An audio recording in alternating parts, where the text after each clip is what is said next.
খাওয়া দাওয়ার পর্ব কমপ্লিট করে এবার আমরা একটু ঘুরতে বেরিয়েছি। কোথায় যাব বলতে বলতেই আমার হাজবেন্ড বলল, চলো ক্যাফে একান্তের ওই দিকটায় যাই, ঘুরে আসি, ওখানটা বেশ মনোরম পরিবেশ এই সময়টা। আমার মাম্মাম একটু ঘুমু ঘুমু করছিল, সবে ঘুমিয়েছে, মেয়েটাকে তুলে দেওয়া হয়েছে, কিন্তু দেখো একটুও ওর মধ্যে কোনো বিরক্তি নেই। ও তো দেখে পুরো ঘুম চোখ খুলে অবাক যে কোথায় চলে এলো, একটু আগেই তো গাড়িতে ছিল, ওর মায়ের সঙ্গে এখানটা খুব সুন্দর খেলা করছিল।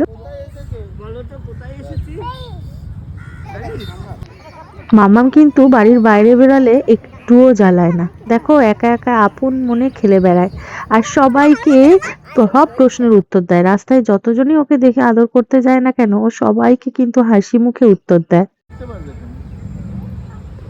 বাবা বসে পড়েছে এখানে, আর সবাই এখানে ছবি তোলার একটা প্রচেষ্টা চালাচ্ছে। আমি বেশ অনেকদিন আগে এখানে এসেছিলাম, ভোলাদার বাণীর প্রি ওয়েডিং শ্যুট হয়েছিল এখানে, তারপরে আর আসা হয়নি। ওখান থেকে কিছুক্ষণ সময় কাটিয়ে আমরা চলে এলাম CC2-তে। এখানে অনেকক্ষণ সময় কাটালাম, মাম্মা মামার খুব খুশি।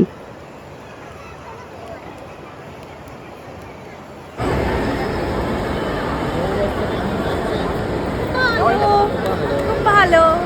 নববর্ষ কেমন কাটছে? নববর্ষ খুব ভালো। কি আছে মাম্মা? লিপস্টিক, মেকআপ লাগবে তোমার? তো অনেক মেকআপ আছে, চলো চল আবার ঘুরে। শুনলে মেয়ের কথা, আমরা কিন্তু খুব ভালো নববর্ষ কাটালাম।